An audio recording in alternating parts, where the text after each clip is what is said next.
listening to Range Minded from Independence Indoor Shooting. Before we get started, make sure you give us some feedback and subscribe to us from wherever you get your podcast, and check us out on social media at Range Minded Podcast. All of that really does help us out.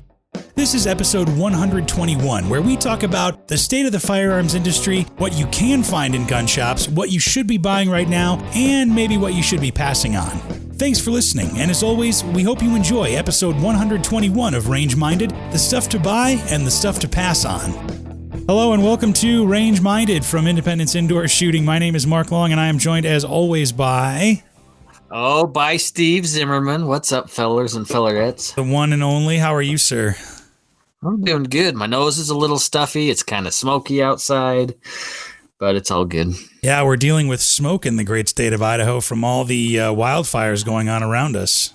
Yeah, apparently it's just everywhere, and it's bombarding us. Yeah, it's coming from California. It's coming from Oregon. It's coming from, everywhere I guess west of us. There's a big one in Arizona, Nevada, somewhere down there is a big one. Really? I don't know. That's what I heard. I don't know. It's not like I really pay attention anyways. If it's not gun related, I don't care. Well, maybe. But yeah, that's why we sound probably a little smoky and hazy, or a little rough. And I'm glad it's not just my voice. It sounds like Mark's got the same thing going down. So I do. It's just what it is. It's part of living in the West, I guess. Still wouldn't trade it for anything. Sure, small price to pay, right? Yeah, it's just lung health, no big deal. Well, I mean, when you're around lead as much as we are, or as much as we'd like to be, it's also another consideration as well. So it's not one, it's the other. Yeah, it's eventually going to kill us. Something's going to kill us. So just enjoy life. Life has a 100% mortality rate. Yep. But speaking of only living once, you have a recent purchase to share. That's how we'll start this one. And my wife was with me, so I don't have to hide this from her. Really? So the other day I had to make a quick trip to Boise from eastern Idaho. I had to get some stuff for a project that we're working on, and I needed it immediately. Okay. So it was cheaper for me to drive over there than it was to try and get it shipped over. It was a pallet of stone. Okay. Which is not light. No, it sure isn't. Anyway. Regardless. So we take a trip over there, and it just so happened that I had a gun waiting for me at the store anyway. So it was a two birds with one stone kind of thing. No pun intended. And I picked up a Ruger 57. Really? Yeah. That is very exciting. It is exciting, and it would be a lot more fun if I could shoot it. You haven't shot it yet. No. I mean, I've shot one before, and they are so much fun. And when I find some ammo somewhere, I'll shoot it some more, and we'll do a full-on review, kind of like the Mark's Glock episode, only we'll do Steve's Ruger, I guess. Steve bought a 57. Yeah, and if you guys haven't shot one, if you're able to find the ammo or find somebody with the gun, it is a fun gun to shoot. Well, you're going to have to bring it over here so I can shoot it for the first time, because I haven't shot a 57 or an FN 57 for that matter.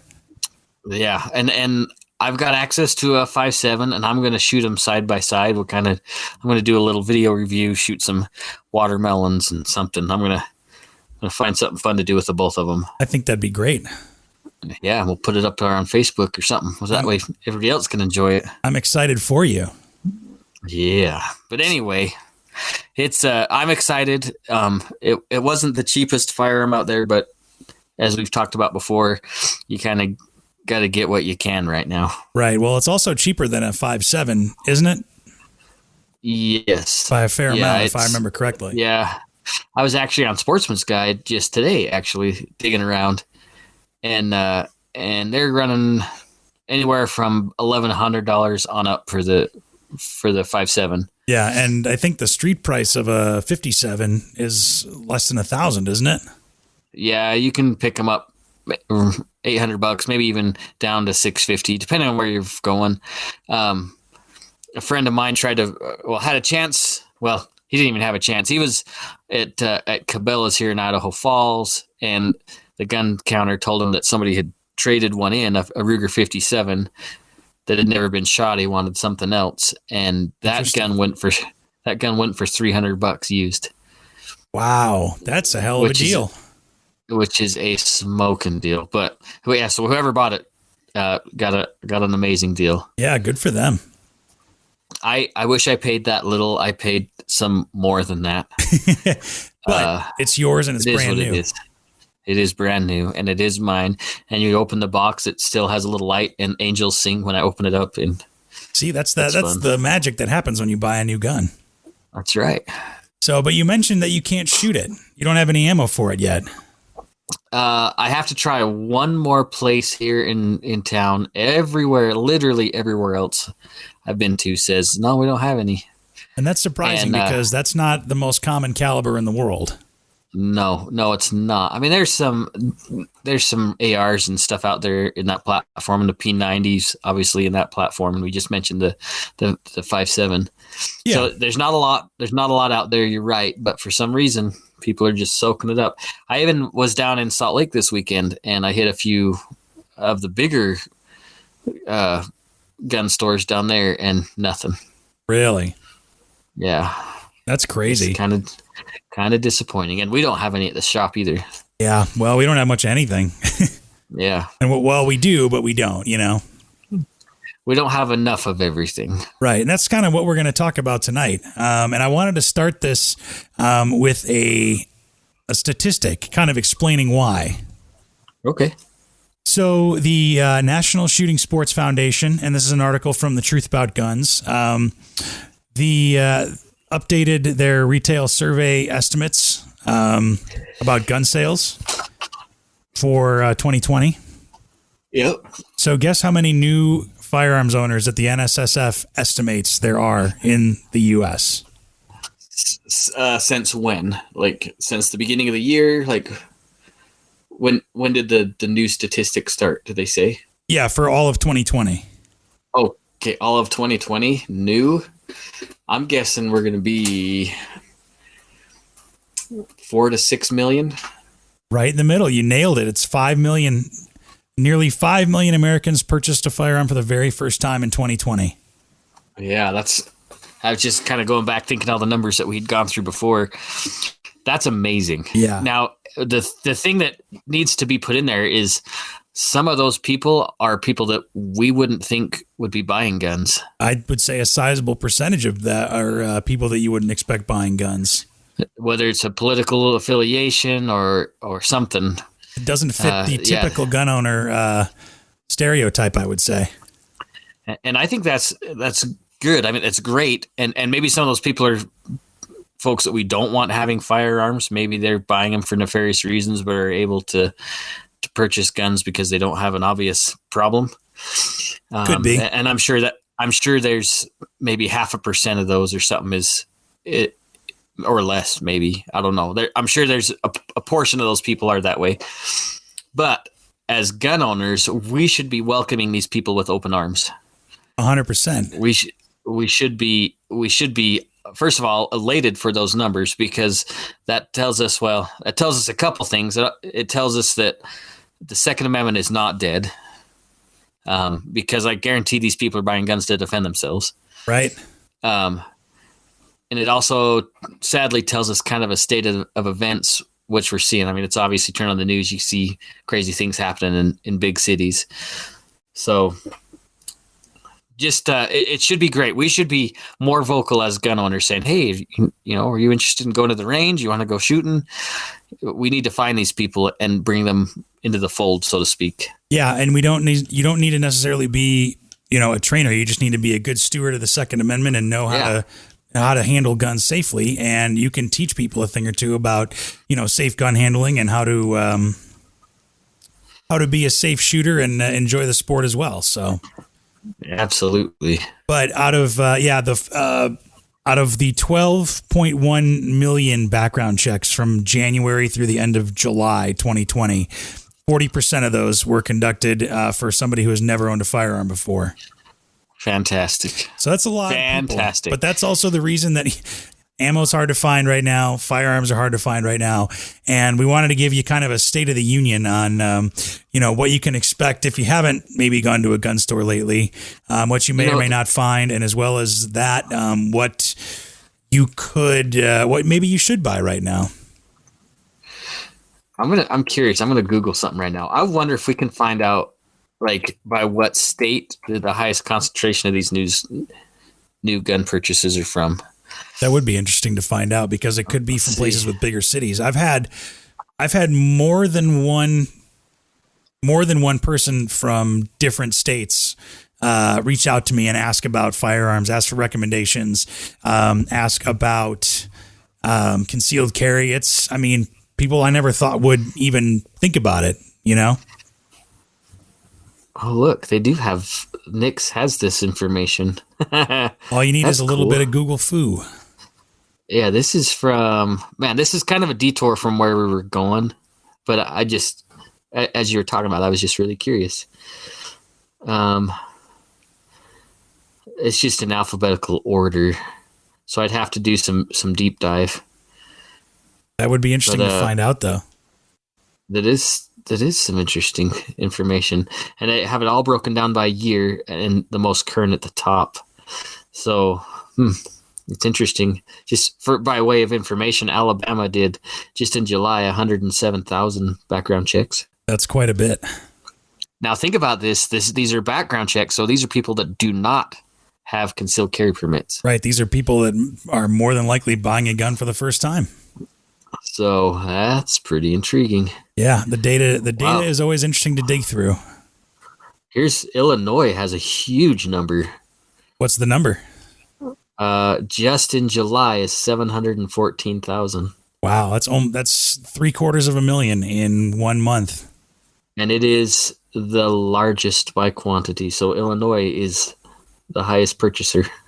Well, it's one of the major cities in the country, and there's been a lot of tumultuous activity happening in the Chicago area. If you haven't been paying attention, you'd be under a rock if you haven't noticed. Right, and that's where most people have asked, that are living, have asked me about. Hey, I've been thinking about getting my concealed carry license or getting a firearm. What do you think? Can I point my friend to your direction? Blah blah blah. I'm like, sure, yeah. Just give me some time to dive in. Also, why aren't you listening to the podcast? Because that would help you out and you'd be up to speed already. That's right. What the heck? But hey, we'll take it what we can get. So yeah. So if you guys, maybe I'll share this link to Facebook. I mean, there's no point of going in state by state. That's not what this episode's about. But this is kind of interesting information. Sure. Oh, I bet. That's got to be fascinating. I would like to read it. So post it on our Facebook page at Range Minded Podcast, and I would love to check it out. I'm going to do it right now as we're speaking. So it'll actually be on before we actually do this podcast or hear this podcast.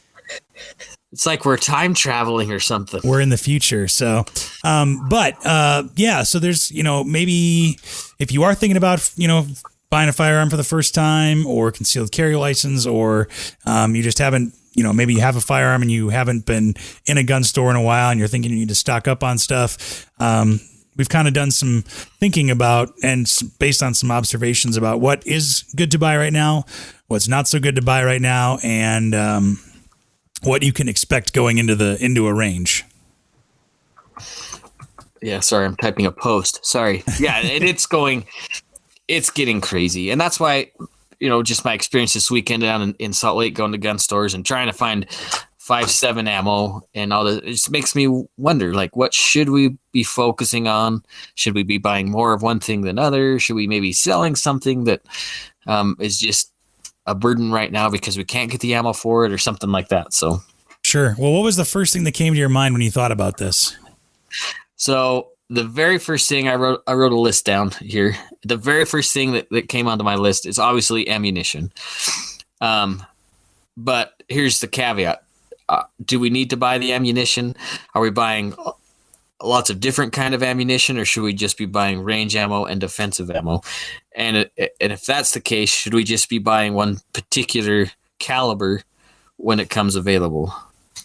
There's a lot of people just buying ammo just to buy ammo. I'm sure there's people out there right now that are doing that, just buying whatever comes available, and then they're going to turn around and sell whatever 30-06, even though they don't have a 30-06. They're just going to buy it now and try and turn a profit. Sure. We saw it when the 22 was going crazy a few years ago. And I guarantee there's people doing that right now. If you do not own a caliber of a specific, just because it's available, don't buy it. Just don't. Right. Let somebody else who needs that to go hunting. Maybe that's one of the few ways they provide food for their family. Or maybe that's just buy what you need. Maybe that's the only firearm they have to defend themselves. Yeah, there's no need. Even if it's down to 22, I've got a lot of 22 ammo in my house. I don't need more 22, so I'm not going to go buy 10,000 rounds just because I found it. Right. Okay, so that's my perspective. So what are you buying? If you're carrying a firearm for defensive use or defense of your home, then maybe you should just be buying that specific caliber right now. Maybe that's up to you, but that might be something just to think about. Yeah, I mean that's for me what it boils down to is are you going to use it or not? Whether that's you carrying it or whether you're going to train and practice with it or train other people on it. That's if you're going to use it, then you should be buying it. Obviously, you have to have a stockpile a little bit. You don't want to be completely out of ammo after a range trip or whatever, but you want to be using that ammo to keep your skills up because it's very difficult to train without ammo. It's not impossible, but it's very difficult, Yeah, and it's important to train. Like we've talked about that more than once. And I really do feel like it's important to have a stockpile of ammo. Like when you say stockpile of ammo, a lot of people immediately think that you're a prepper or something. Sure. You're some kind of a wacko that just needs 400 million rounds in your basement. What would you consider a stockpile? That's a good question. 100 rounds or 1,000 rounds, maybe at least 500 rounds. A safe amount, maybe not necessarily a stockpile, but what would be a comfortable round count to have? I'd be fine sitting on 500 rounds, maybe. 500 rounds, and that's not even that hard to get. No, I mean it's difficult to get right now, and it's going to cost you more money. But usually, when you're buying in bulk, and there are still some places that'll let you buy bulk, maybe one case, which is usually a case of 9mm, 500 rounds. Sure. And I would agree with you. I think that's a good amount just to keep at least as a reserve. Yeah, I mean that's you don't really need anything more than that under normal circumstances. I think having about 500, anywhere between, let's say 500 and 1,000 rounds is good to have just sitting around, or maybe let's say 500 rounds of FMJ ammo and then another 250 to 500 rounds of defensive ammo. Because you don't want to have just one type. Yeah, I agree 100%. And I don't think that 500 rounds is outlandish. Like personally, I'd like to have a little bit more than that. Just for times like these right now. Sure. Because like if I want to go shoot and train, like it's super easy to go through 500 rounds. Yeah, you can do that in one class. Yeah, that's exactly what I was going to say. I talked to Adam Boyce the other day, and he went to a pretty cool sounding class anyways. And a 2-day class, they went through 500 rounds. Yeah, no, I believe that easily. And so I think it's good to keep that as a reserve, but I would continue to buy more.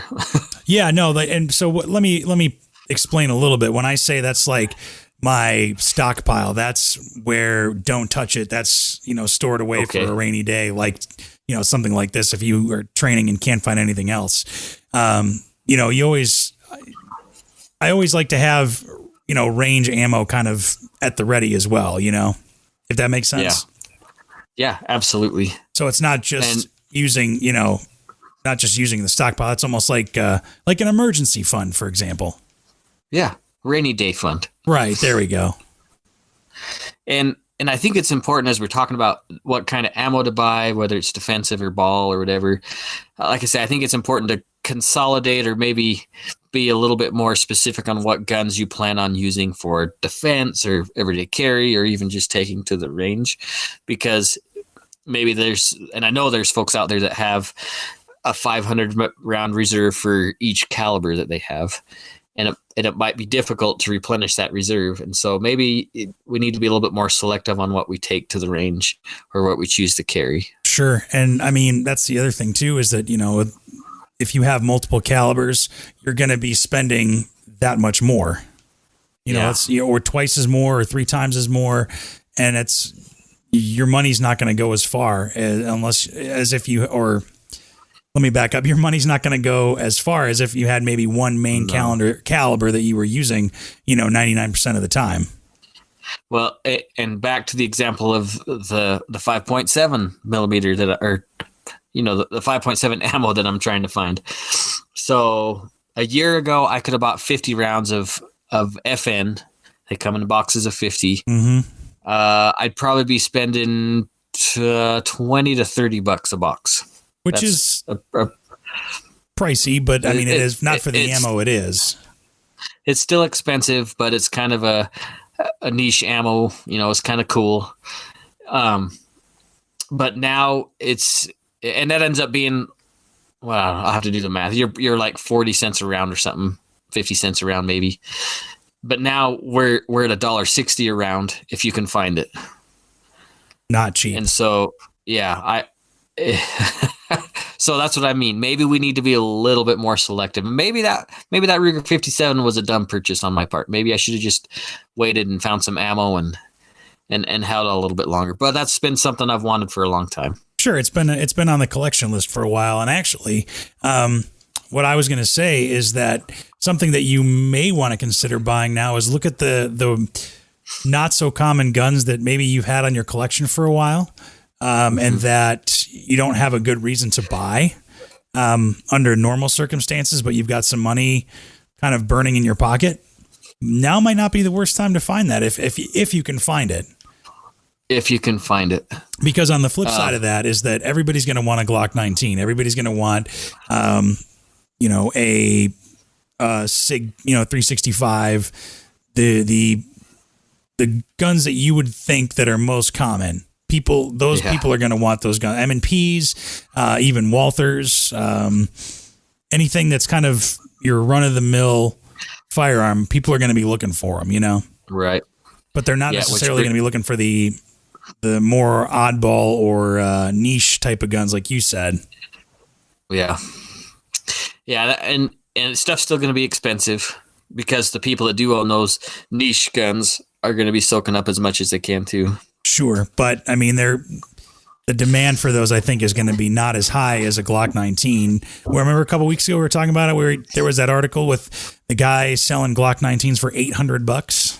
Oh, and it's ridiculous. And last time we talked, I was looking for parts for the 19 frame that I have, and I did find some for a really good deal, but that's very few and far between. Even parts are ridiculous to find. Yeah, very hard to find. But what do you do? You just keep hunting for those good deals, and hopefully you can find some. And I still think there are going to be some great deals to be had in 6 or 8 months. Sure. I think there'll be some really good deals to be had, at least on the firearm side. And right now, ammunition and guns seem to be the toilet paper of 2 months ago. So we'll see. Yeah. But hey, like you said, in the long term, there are more people, buying firearms, more people that are becoming, Second Amendment enthusiasts, or at least exercising their rights. And I think that's a good thing long term. Yeah. One thing, it's going to be a benefit. One thing I did think that you do want to buy now, because I think that they're still pretty available and they haven't flown off the shelves, unlike times past, are magazines. Yeah. Now, and I'm going to try and get, we're going to try and get the boys from Event 2 on. They've come out, and maybe I talked about this the last time. They've come out with some new mags. In fact, I think they're even going to come out with some more magazines for different platforms of firearms. Really? Just from judging from what I saw there at the shop, and I'm not going to say anything. I don't know if they've announced anything or not, but I think there might be another really popular firearm that's going to have some MN2 available mags. That's exciting. But as far as Glock stuff, man, they've got Glock compatible magazines all over the place. They just came out with a stick mag. Nice. So yeah, and I think it's 29 rounds or 28 rounds or something. So it's not a 33 round Glock mag, but it's sufficient. Pretty close, yeah. And I know there's some people that really don't care for MN2 stuff, and that's fine. My experience with the MN2 has always been positive.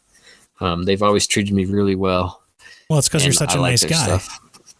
Well, maybe I brown nose a little too. I don't know. No, those guys are cool. And there's going to be, I'll just say this too, there's going to be some other stuff coming from them that's going to be pretty cool. So keep your eyes out. That I do know for a fact, and I'm going to let them talk, when they're ready to bring that stuff forward. That'll be up to them, but there'll be some pretty interesting stuff. That's exciting news. You guys.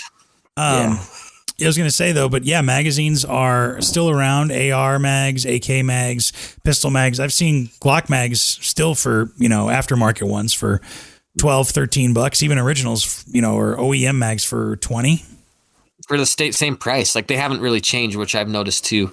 And it really might be a good time to bump up that quantity. Yeah. You can never have too many magazines. Even if you don't have the ammo to fill them right now, you can never have too many mags. No, it's totally worth it. In fact, I was telling you off air, I'm in a different spot. I'm kind of in my little gun corner, and here's a Tupperware tote that I forgot about, and there's a whole bunch of mags in there. There's a couple more 40 caliber Glock mags sitting up there on my shelf. I mean, just looking around, here's three more MN2 mags sitting under a pile of papers. Like, you can never have too many mags. Yeah, you've got a few, and the thing is, they're not that expensive. So, if you've got a couple extra bucks at the end of the month or end of your paycheck or whatever, it would benefit you to have some extra mags, and they last a long time if you take care of them. And especially when it comes down to training, that's really when having multiple mags shines. Is that you are able to, not do as many mag changes. You are able to carry more mags and have more fun and shoot and shoot more. Yeah. And here's another thing too, as far as keeping your mags handy. A lot of the modern mags now, they have different springs. The metals are different in the springs, and so it's okay to leave them loaded. It's up to you. You can do what you want, but I always have one or two or maybe more than that are ready to go just in case. Sure. So it's not a bad idea. Yeah, I mean, you can rotate stuff around, and that's the nice thing about having more magazines is you can unload the one to let the spring kind of relax and load up another one. It's okay. It's okay. Yeah, modern technology is a great thing. Yeah. What else is on your list of things to buy or not to buy? So this one might be a little bit more tinfoil hat. I just watched a video.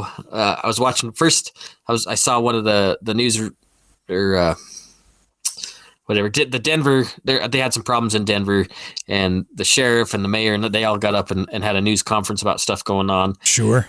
It's crazy everywhere. I watched another YouTube video just a second ago about some riots. I don't even know where they were, but you had some patriots getting in pretty serious fights with the Antifa groups, and maybe now's not a bad time to think about getting some protective equipment. Maybe it's not a bad idea. And I know this might be kind of off the wall, and I'm not saying that you should buy maybe a chest rig or something that's got some kind of a bullet resistance characteristics, but maybe it's not a bad time either. Really? And I'm not suggesting that, that it makes you bulletproof and you should just go out and protest, counter protest. And no, not at all. But it might not be a bad idea. Of course, there might be some local or state laws that you have to abide by as well. I know there's some jurisdictions that you can't have body armor, and I think in California it's illegal. But that's crazy. I can't believe that. it's I know it's kind of off the wall. Like even for me, like that's why I'm kind of cryptic about saying it, but it might not be a bad idea. Like things are getting so crazy, and we saw that guy in what was it, Alabama or Texas or wherever, driving in his pickup, and the dude draws up his AK. Right? You just never know. Like it's sad, but there's no reason that I should even have to, make that suggestion that you should have body armor, but maybe it's not a bad idea right now. Crazy times, man. You never know. It's sad. Why should I even have to bring that up? I shouldn't have to. You could make the argument though that it's all about preparedness, and maybe, you are towing the line maybe into prepper territory, but at the same time, having a gun is being prepared, and you're not a prepper for having a firearm, Yeah, and there's nothing wrong with having food storage or that. I mean, that to me, that's a good idea. It's not prepping; it's just a good idea. And I don't know. I really feel bad about making that suggestion, and I'm probably going to get some hate mail for it. But it might be for you right now. Well, and it is available at this point, I would say. So it's not necessarily. If you were thinking about it, now might be a good time while it's still around, or like you said, while maybe it's still available to get, I think everybody's probably thought about that once or twice, Yeah. I mean, it's not that there's a cool factor, right? I mean, some of these tactical Timmy guys, they think they need it just to be cool because that's what the high speed guys wear. Sure. If that's your only justification, then don't do it. Yeah. But if you're worried about, maybe you live in a big city, maybe you've noticed there's an uptick in violent protests, mobs or something in your area, maybe it might be worth just having something that you can throw in your truck or your car just in case. Yeah, I mean, and you're not wrong, or like even a gas mask to a degree, because if there's tear gas or something, and you're just trying to get home and you get kind of caught in some sort of altercation or some sort of event unfolding, and you just want to get the hell out of there. Well, that video I mentioned about the Patriots and Antifa, I mean, there's bear spray, they're spraying on each other. I imagine there's probably pepper spray they're spraying back and forth. Now, again, if you think you need to not just protest, but you need to be a part of a mob, no, don't do it. Don't even go there. Just stay home. If you want to protest because you're worried about your civil rights, that's a different story. Sure. But yeah, if you think you need body armor because you're going to go fight against the cops, you're part of the problem. Don't do it.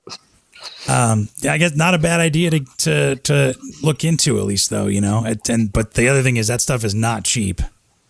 No, you be prepared to spend a little bit of money, and don't buy it off Amazon if they even have it. I don't even know if they have it. Even some of the stuff you get off eBay, I probably wouldn't. You need to go somewhere like maybe Tactical Shit or some of the other online high-speed companies. They're going to at least have something that's legitimate. Yeah, you can do your research and look online for different manufacturers and stuff. There's a lot. I'd say there's a lot of reputable manufacturers out there. You just have to find one that fits for you. And I don't think we're qualified to really get into the talks about body armor or gas masks or anything like that. And I am, like I say, I'm kind of hesitant mentioning it, but I don't know. That's just was on my list. Hey, there's pretty much no holds barred at this point, I'd say, with in terms of equipment or things to think about. This is 2020 now, Yeah. So it's an interesting year. One thing I thought about that was a good idea to buy are blowers, if you can get them now. Oh man. So Palmetto, which I know some people really despise. I spent a little bit of time on there. We talked about that last week. Man, if you can find a lower, good on you. There are some around. Sometimes a lot of them are out of stock, but I've seen a fair amount of them that are around. If you can hunt for them and find them, not the worst thing in the world to have. A local gun shop here in Idaho Falls had them for $39. Can't beat that with a stick. Nope. I should have gone and bought a few. And the reason I say that in terms of having having lowers is because you might want to get them now before the election cycle comes, because that's really when I think a lot of people, no matter what happens, I think a lot of people are going to be losing their minds and panic buying as we get closer to the election here. And I think that's probably a segment of why we're seeing a lot of stuff getting soaked up so quick at the stores is some of the more seasoned gun owners know that in an election year stuff gets stupid. And so maybe they were taking advantage of it in the beginning and doing their Christmas shopping early. Yeah. It's possible. Definitely possible. But, I think just a lot of the new gun owners are grabbing what they can get. And why shouldn't they? Because it's that time of year and you just never know. You never know. So, I think, but lower, I mean, you can always, like we talked about before, lowers are the only registered part of the firearm when it comes to an AR-15. So having a couple spares, you might, even if you don't want to build an AR right now, it doesn't hurt sitting in the safe. And if you can find them for, depending on, I mean, if it's like a BCM or a upper end receiver set, then it's probably worth spending a couple $100 on it. But if it's like an Anderson or something like that, if you can get them for under $60, it's worth it. It's okay. Yeah, agreed. The other thing I thought about that you would want to buy now, maybe the stuff you've been putting off, like accessories, like slings or holsters or anything that would go with a firearm. Now is probably a great time to get in on that because, like I said, if you've got some money burning a hole in your pocket and you want to be more prepared, what good's a gun to carry if you don't have the holster to carry it with, or, if you're, same thing with a rifle, you need a sling for your rifle. And that's something that the untrained or the new gun owner doesn't see the point of having a sling or a well installed sling. I don't know how else to put it. They don't understand the point, and that's where obviously the training comes in. But a sling is going to be your best friend if you're running a carbine. It will be the best thing you've ever invested in on that gun. Yep, and they're not expensive. They don't have to be, at least. No, they don't have to be. I mean, you can spend a lot of money on a sling, and there are some nice slings that are expensive, but there's some good slings that are affordable too. Yeah. And I mean, even just, practicing with a sling and maybe you realize you need a better one down the road is still going to be. Say that one more time. Even just having a sling, singular. You mean a sling? A sling. That's what I said. An ass sling. Is that like a stubborn child? If it's your stubborn child. Sorry, I had to. That's okay. I get it. And but you have you little ass sling. If you have a singular sling, it's better than none, and you can realize That's better. You can maybe realize that you have different needs and can address those needs. But at least having something is better than nothing. Yeah, and the nice thing about a good sling is, and I guess it depends on how you put your carbines together, is you can take it off one gun, put it on another. They can be universal. Yeah, one thing to keep in mind, though, is that you do have to mount the sling to something. So you might need some kind of a sling adapter, depending on what you're running. You might have some kind of, QD lock or something. Or even just a sling, a swivel that has to be on there. But you can't just wrap it around the rails and the stock and call it good. No, you cannot. So make sure that when you're buying a sling that you know how it's going to be attached to your carbine. Yes, please get some training on it. What do you think about training right now? Do you think that that's something that is worth looking into or waiting on? Yeah, absolutely. I think right now, that was another conversation that Adam and I had actually when I talked to him, was getting the right kind of training, or at least we were talking about trying a way to develop some curriculum that would reduce the amount of ammo needed, but still getting the information across. It's as an instructor, it's hard to get everything you want because people are kind of hesitant. Like say, ammo is kind of tough to find, and so people are postponing some of that instruction.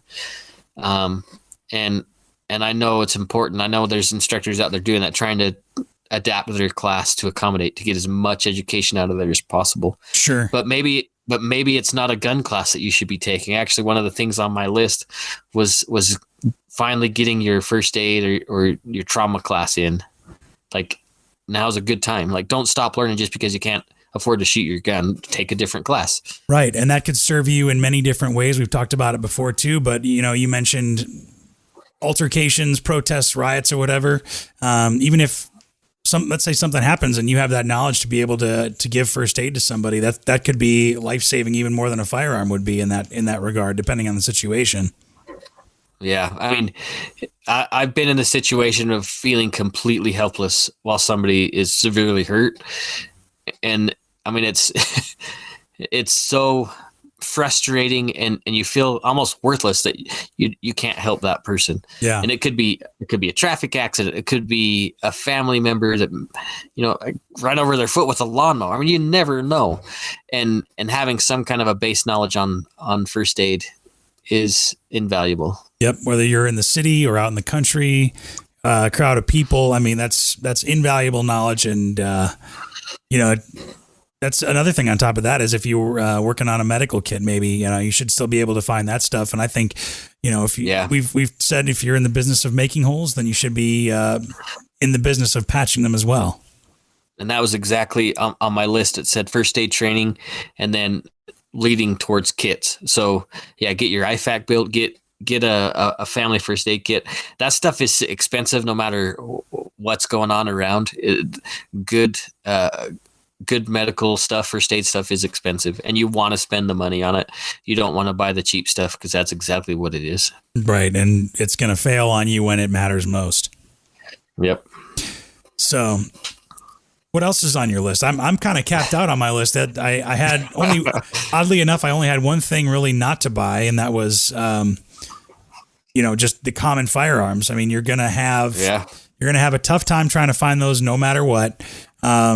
Yep. And if you already have, now let me preface that a little bit by saying that if you don't have a firearm, and you want one, and you want, one of the common Glock 19s or Smith & Wesson M&P or a SIG or whatever, it does benefit you to look around and see what you can find.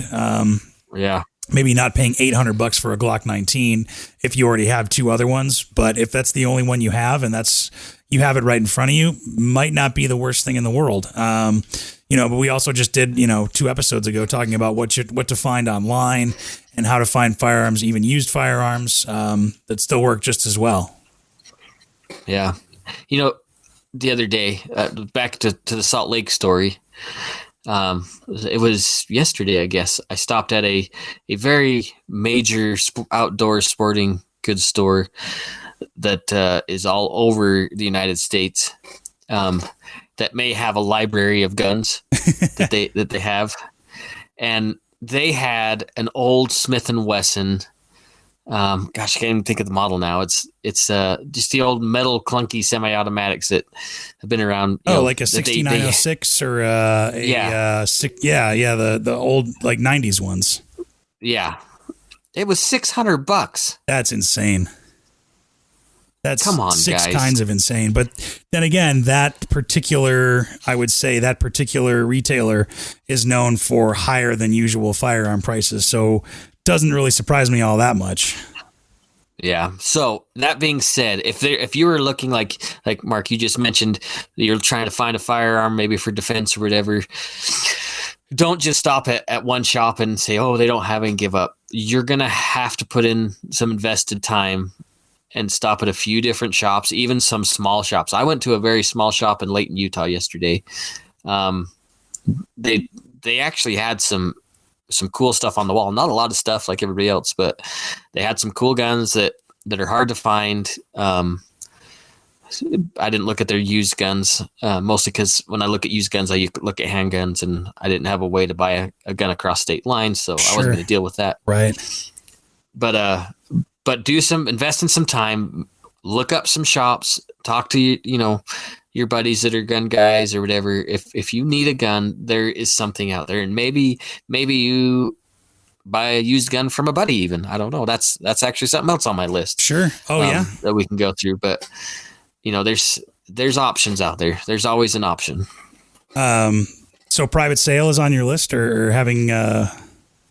Well, I was going down as far as we're talking about a hard time finding ammo, and I was. And this is something I don't do myself, so maybe I'm a hypocrite, is maybe it's time to streamline your firearms collection a little bit. If it's not something that you use a lot, maybe it's time to move them on down the line and maybe standardize what you have in your gun safe. Maybe if you have a bunch of Smiths and a bunch of Springfields and a bunch of Glocks, but you only shoot the Glocks, maybe you should move the others down the line. And just kind of standardize what you have. Keep your manual of the arms the same. Yeah, that's smart. It's definitely worth considering, especially like you said, you only have so much time and you only have so much ammo. You want to make the most of it, so you don't necessarily want to be, switching between things and getting confused with, like you said, the manual of arms, or maybe this gun shoots a little bit higher, than this one than what I'm used to, or I shoot this one a little bit differently. Why go through that headache when you don't need to? Yeah, and don't get me wrong, I love guns. I love all sorts of guns. I have more than I need, but I never have enough of them. Sure. I'm not saying just go ahead and sell Grandpa's gun collection because you don't use it. Some of that stuff, obviously, you're going to have some guns that have some nostalgia to them. You don't have to sell those, but if you have 7 Glock 17s, you can sell 1 or 2 of those. Sure. Well, and then you may be able to use that money to buy ammo or those accessories, or, kind of maybe you won't have every single, a ton of guns, but maybe every single gun you have will be ready to go and tricked out the way you wanted it, Yep. That's always something to think about. And, and it might be a good financial decision anyways, because the price of things right now, your investment has matured in some of those cases. Very much and yeah. Not that we want to screw over our neighbor or somebody that's in need, but you can get what you paid out of that gun right now. Yeah, and if you maybe you regret buying a gun last year or something like that, and you just don't know what to do with it, and it's been sitting there, why not maybe offload that gun and get some cash and put that towards something else you might be able to use it, use that money for. Yeah. And there's plenty.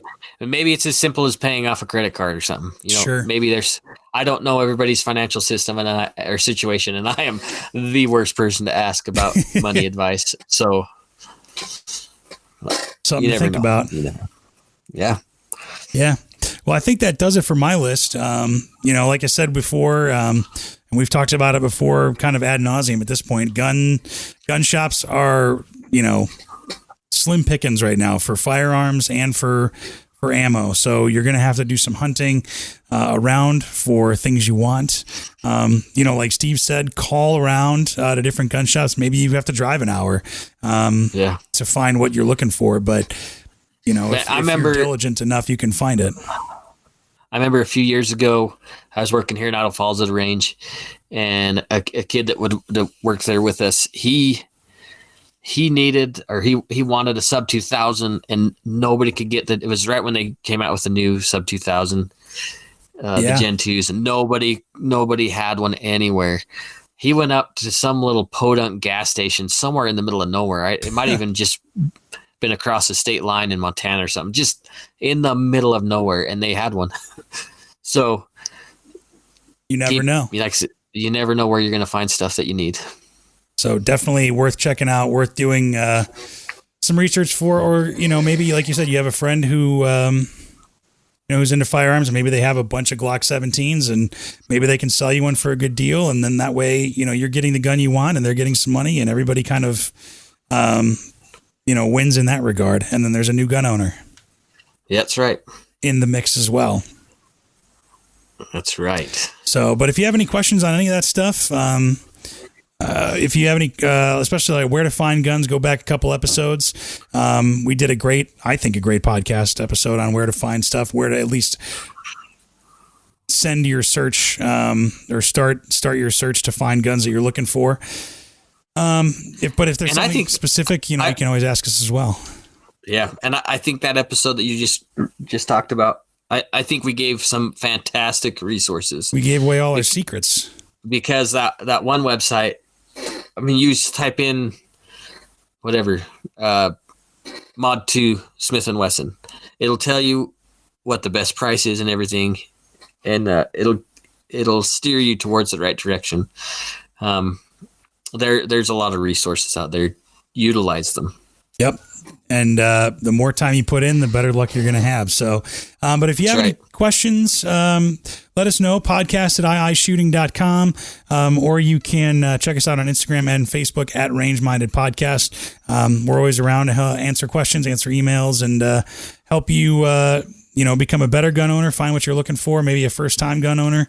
That's what we're here for. So that's right. Cool. Thanks for listening. We'll talk to you next time. Thanks, guys. Be safe. Take somebody shooting. Take someone shooting. See ya. Later. Thanks for listening to Range Minded. Find us online at Range Minded Podcast on Facebook, or send us an email at podcast@iishooting.com. We're always happy to get feedback, episode suggestions, whatever you want to send us, really. And be sure to subscribe to us on Apple Podcasts, Google Podcasts, Stitcher, and pretty much wherever else you get your podcasts from. Thanks for listening, and we'll see you next time.